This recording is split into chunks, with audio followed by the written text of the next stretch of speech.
교과서 속에 숨어있는 과학 원리를 재미있는 실험으로 알아보는 시간. 오늘의 주제는 고등학교 화학 교과서에 나오는 산화, 환원 반응에 대해 배워보겠습니다. 실험을 함께할 선생님을 소개합니다. 양초에 불이 붙거나 철이 녹슬는 현상은 우리 주변에서 쉽게 볼 수 있습니다. 이러한 현상은 산화환원 반응이라고 하는데요. 오늘은 다양한 실험을 통해서 산화환원 반응의 원리에 대해서 알아보도록 하겠습니다. 어떤 물질이 산소와 결합하여 다른 물질을 생성하는 반응을 산화라 하고, 산화와 반대로 산소를 잃는 것을 환원이라고 합니다. 오늘은 다양한 실험을 통해 산화와 환원 반응에 대해 알아보겠습니다. 빨래를 할 때 이용되는 표백제에는 과산화수소가 들어 있습니다. 빨래 외에도 청소나 소독 등에 유용하게 이용되는 과산화수소는 어떤 성분으로 되어 있을까요? 이번 실험을 통해서 과산화수소의 성분에 대해서 알아보도록 하겠습니다. 과산화수소의 성분을 알아보자. 실험에 필요한 준비물은 과산화수소, 요오드와 칼륨, 메스 실린더, 스포이트 등을 준비해 주세요. 메스 실린더에 과산화수소 50ml를 넣어주세요. 거품이 잘 일어나도록 주방용 세제를 2~3방울 정도 떨어뜨려줍니다. 세제를 넣는 이유는 더 많은 거품이 일어나도록 유도하는 것입니다. 주방용 세제는 물과 섞이면 점성이 늘어나 거품이 잘 생성되기 때문이죠. 안전을 위해 수조에 메스 실린더를 넣어주세요. 그 다음 약 2g 정도의 요오드와 칼륨을 과산화수소가 담긴 메스 실린더에 넣어줍니다.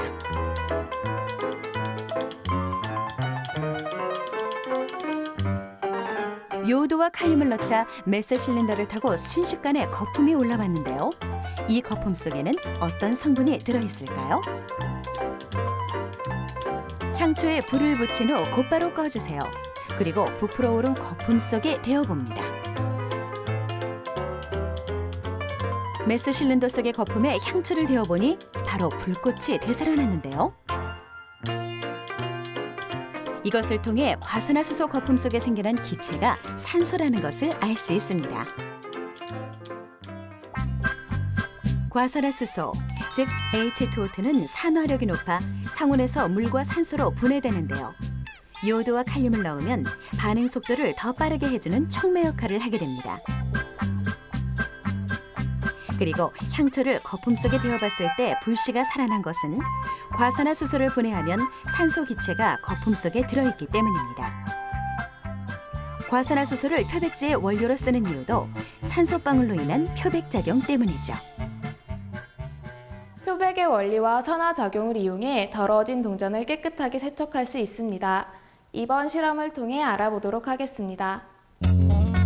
더러워진 동전을 깨끗하게 만들어보자. 준비물은 식초, 소금, 그리고 10원짜리 동전과 100원짜리 동전을 준비해주세요. 샬레에 바닥이 잠길 정도로 식초를 부어줍니다. 식초를 넣은 샬레에 적당량의 소금을 넣고 섞어주세요. 또 다른 샬레에 마찬가지로 식초와 소금을 넣고 섞어줍니다. 같은 조건에 2개의 용액이 만들어졌네요.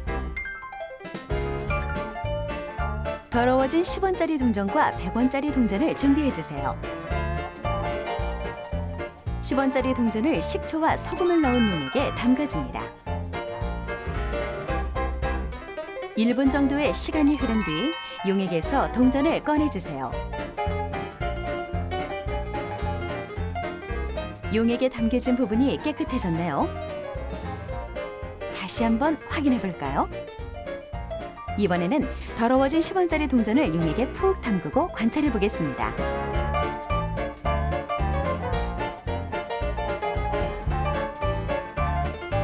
(10원짜리) 동전의 변화가 확실히 보이나요? 더러웠던 10원짜리 동전이 깨끗이 세척됐습니다.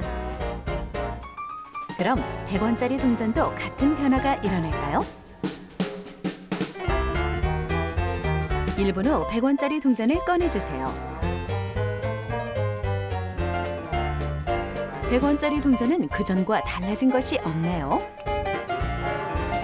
다시 한번 확인해 보겠습니다.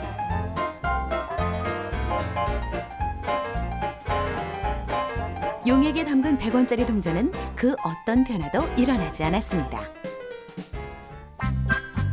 동전에 찌든 때가 생기는 것은 산화 반응 때문인데요. 동전 표면의 금속이 전자를 잃어 더 이상 원래 금속의 성질을 갖지 못하는 것을 말합니다. 소금과 식초를 섞으면 염산이 되고, 염산은 산화된 물질을 다시 원래의 상태로 돌려놓는 역할을 하죠. 10원짜리 동전은 65%가 구리로 만들어졌고, 산화 반응으로 전자를 잃은 구리에 식초와 소금으로 전자를 주면 전자를 잃은 구리는 다시 전자를 받아서 원래의 구리 금속으로 되돌아와 깨끗해지는 것이죠. 반면 100원짜리 동전에 반응이 일어나지 않는 것은 구리에 비해 산화 반응이나 금속이 전자를 잃는 정도가 낮기 때문입니다. 우리가 즐겨 먹는 과일 속에도 산화원원 반응의 원리가 숨어 있습니다. 이번 실험에서는 레몬의 산화원원 작용을 이용하여 레몬 전지를 만들어 보도록 하겠습니다. 레몬을 통해 산화와 환원 반응을 알아보자. 실험 준비물은 레몬, 구리판과 아연판, 그리고 집게 전선과 전압계가 필요합니다. 레몬을 반으로 자른 후 비커에 레몬을 고정시켜 주세요.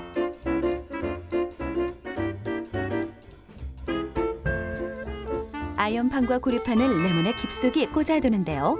적당한 간격을 두고 서로 닿지 않도록 해야 합니다.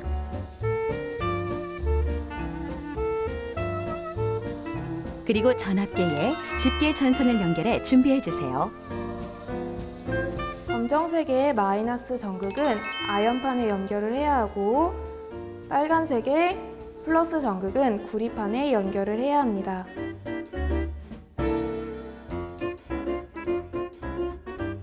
전압계의 숫자가 조금씩 올라가고 있습니다. 레몬에 전류가 흐르고 있다는 뜻인데요. 어떻게 이런 반응이 일어나는 걸까요?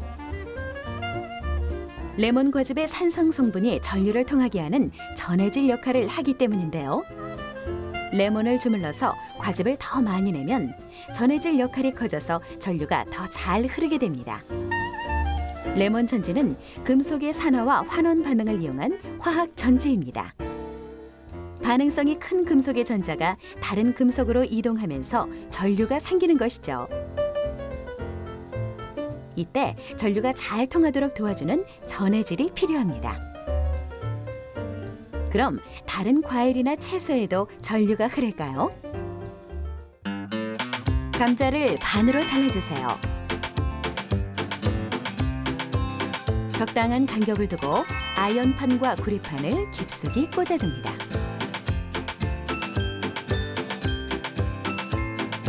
검은색의 마이너스 극은 아연판에, 빨간색의 플러스 극은 구리판에 연결해 주세요. 감자에도 전류가 흐르는 것을 확인할 수 있네요.